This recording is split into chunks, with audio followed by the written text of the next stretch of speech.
আসসালামু আলাইকুম সুপ্রিয় দর্শক শ্রোতা। আজকে আমরা আসছি আমাদের গ্রামের ধানি জমিতে। তো এখন ধান লাগানোর মৌসুম, তাই আমরা আসছি সেটা দেখতে। ধানের চারা রোপণ করবে। দেখতে পাচ্ছেন ইতিমধ্যে আমার নিচু জমিতে ধানের চারা রোপণ করা হয়েছে। ইতিমধ্যে সেটা অনেকটাই সবুজ হয়ে উঠেছে। এভাবে বিশাল এরিয়া জুড়ে এইভাবে ধান রোপণ করা হবে। দেখতে পাচ্ছেন যত দূর চোখ যায় মাঠে শ্রমিকেরা কাজে লিপ্ত হয়ে পড়েছে। ধান রোপণের যে মহা কার্যক্রম সেটা শুরু হয়ে গেছে এবং সেলো মেশিন দিয়ে জমিতে পানি সেচ দেওয়া হচ্ছে। দেখেন একটি ট্রিলার দিয়ে জমিতে চাষ করা হচ্ছে। তারপর এটা একটু সমতল করার পরে ধানের চারা রোপণ করা হবে।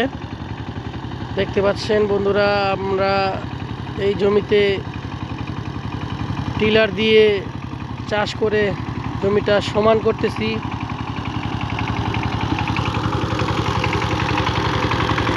সুন্দর একটি দৃশ্য।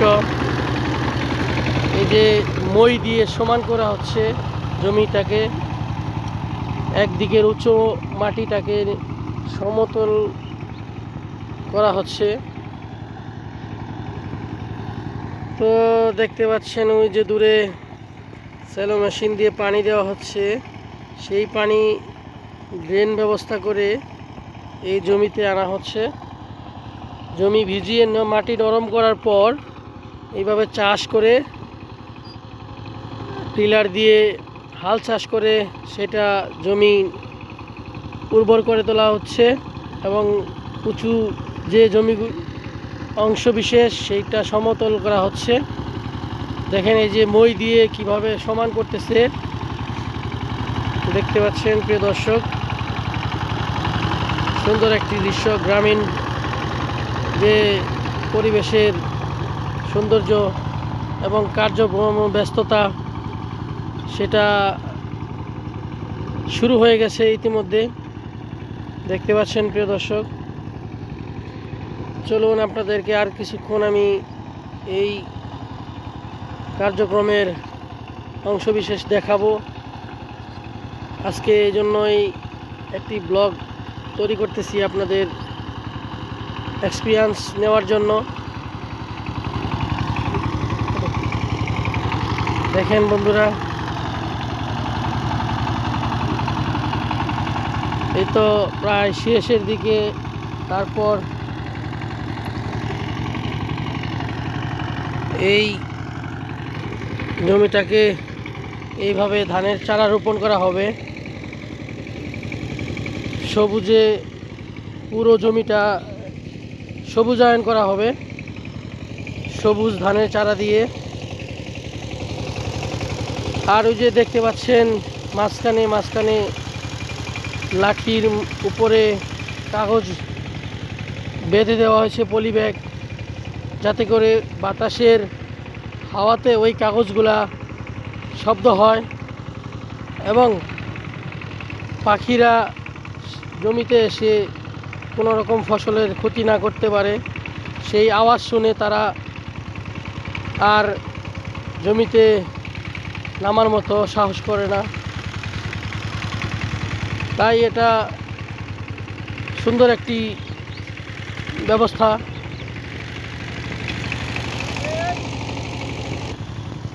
হ্যাঁ বন্ধুরা, বলতেছিলাম সুন্দর একটি ব্যবস্থাপনা। দেখতে পাচ্ছেন জমির মাঝখানে মাঝখানে পলিথিনের ব্যাগ ঝুলিয়ে দেওয়া হয়েছে লাঠির মধ্যে। তো এই যে এটা আমার সেই ধানের চারার ক্ষেত, এটাতে লাগিয়েছিলাম চারা। তো এই চারা উঠিয়ে ওই জমিতে যে জমিটা চাষ করা হচ্ছে, তো ওইটাতে আমরা লাগাবো এবং লাগিয়ে এরকম দেখাবে শেষে।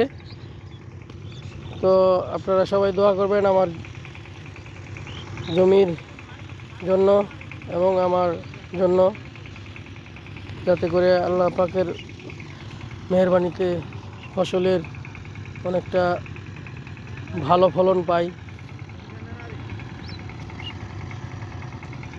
দেখুন দর্শক, আজকে আমার ছেলেকে নিয়ে আসছি আমি আমার ধানি জমিতে,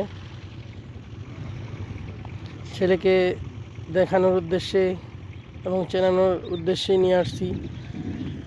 বিশেষ করে স্কুল মাদ্রাসায় শিক্ষা যেটা দেওয়া হয় সেটা তো হাতে কলমে দেওয়া হয়। আজকে আমি তাকে নিয়ে আসছি সরাসরি মাঠে, সেটা দেখে সে অনেকটা ভালো একটা শিখতে পারবে আশা করি আমি, এবং কিভাবে চাষ করা হয়, কিভাবে কি করা হয় সেটাও সে শিখতে পারবে।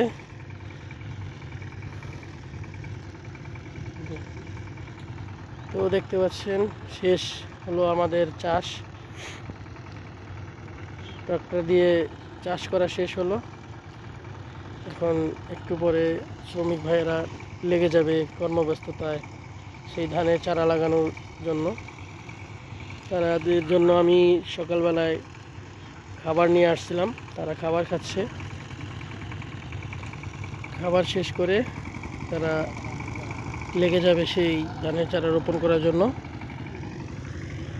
তো দেখতে পাচ্ছেন যতদূর যায় শুধু সবুজ আর সবুজ, ধানি জমিতে চারা রোপণ করা হয়েছে ধানের। তো আজকের মতো এখানেই বিদায় নিচ্ছি সেই কর্মযোগ্য ব্যস্ততম গ্রামীণ অঞ্চলের ধানের জমি থেকে। আজকের মতো এখানেই বিদায় নিচ্ছি। নেক্সট টাইম আরও ভালো সুন্দর ভিডিও নিয়ে হাজির হব, এরকম কৃষিভিত্তিক কার্যক্রম ব্যবস্থাপনা নিয়ে। তো আজকের মতো এখানেই সমাপ্ত ঘোষণা করছি আমার আজকের ব্লগ। আসসালামু আলাইকুম, ভালো থাকবেন সবাই।